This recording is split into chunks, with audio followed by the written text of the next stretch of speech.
We need to open this door, enroll our youths into the colleges, ensure that they get the benefits that are expected of them. We have seen what is happening with the Kazi Maju. I'm challenging the Ngao team now to sensitize the communities. Most of the time when we advertise for Kazi Maju, we have very few youths who respond. A beneficiary of the Kulumi Maju program and alumni of the Meru National Polytechnic. The passion that I had back at home is the one that drove me here to pursue diploma in agriculture. In 2024, I managed to finish it. I graduated. After graduation, that is when the program was launched in our institution. We went to the interview at Chuka Technical and Vocational Training College, whereby we managed to pass the interview. And the interview was free and fair. There was no money that was requested. After we passed the interview, then that is when we were given the go-ahead of processing passport, visa, and all other necessaries that are required. Then we started our journey. We went there. Out there, the environment is very good. We learned different work cultures, professionalism, and get international experience, which is helping us in the competition in global market. Apart from that, the employment there, it has higher salaries compared to what is gotten here at home, which is enabling us to improve the standards of living and even assist our families. This program still has enabled us to come with savings and skills and knowledge which we are using in national development through job creation, innovation, and entrepreneurship. Yeah, furthermore, I would like to tell the people who are out there who have finished the Form 4 course, they have not managed to get the university grades. I would like to tell them there is still an opportunity out there in TVET institutions whereby they can choose any course that are available. They can pursue them and achieve them and use them in achieving their dreams that they have set. And they can go and choose those different courses in different technical institutions. They are still available. And for those who will manage to enter into this our program, please ensure that there is no money that is being paid, there is no scamming. This is the actual program from the government, nothing that is required. You are just required to avail yourself and to cater for all the expenses that are required and no other.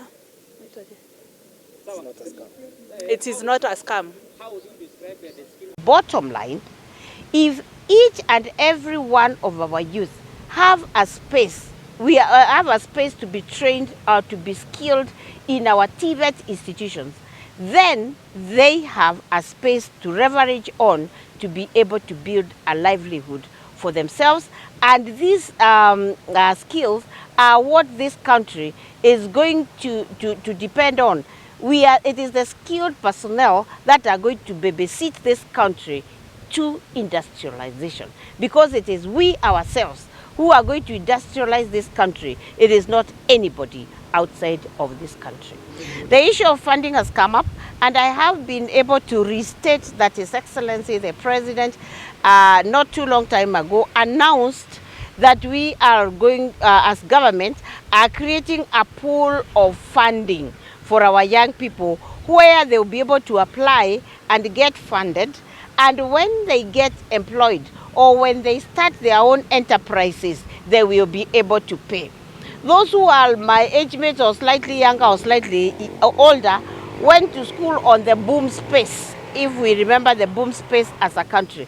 We were able to be funded by government, and when we got jobs, we were able to pay back that money. And a lot of people have been able to pay back that money. And that is the space that His Excellency the President recently announced. So we will have a space where the young people will be able to borrow when they start working, and we have the space now to be able to trace anybody and everybody wherever they are, and they'll be able to pay back that money so that we sustain that pool and others can continue learning. My call to action is just to ask the chiefs and assistant chiefs that you are the key mobilizing in mobilizing youth and removing them from the VGG, and bring them to TVETs.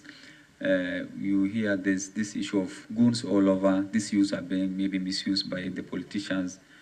They have bought illicit brews in the villages, and they're being used, especially in this period, this political period. So it's important for us to do our duty and also God's work, and ensure that you do something good for those youth so that they cannot be misused and they cannot waste their lives, for the selfish interests of other individuals.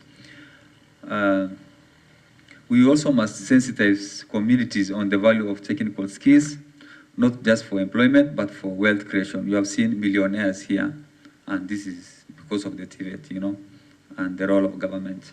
Let us also ensure that every youth who enrolls in TVET is supported to access opportunities, including the Kazi Maju programs and other affordable housing and many others. And I agree with the chief from WASO on the role of leadership there to ensure that the youth come to the TVETs, that they are supported to enroll.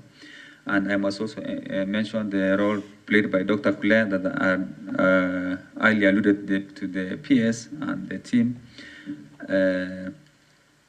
The role that she has come into play in Samburu to enroll about 700 youth in TVETs within a very short period of time.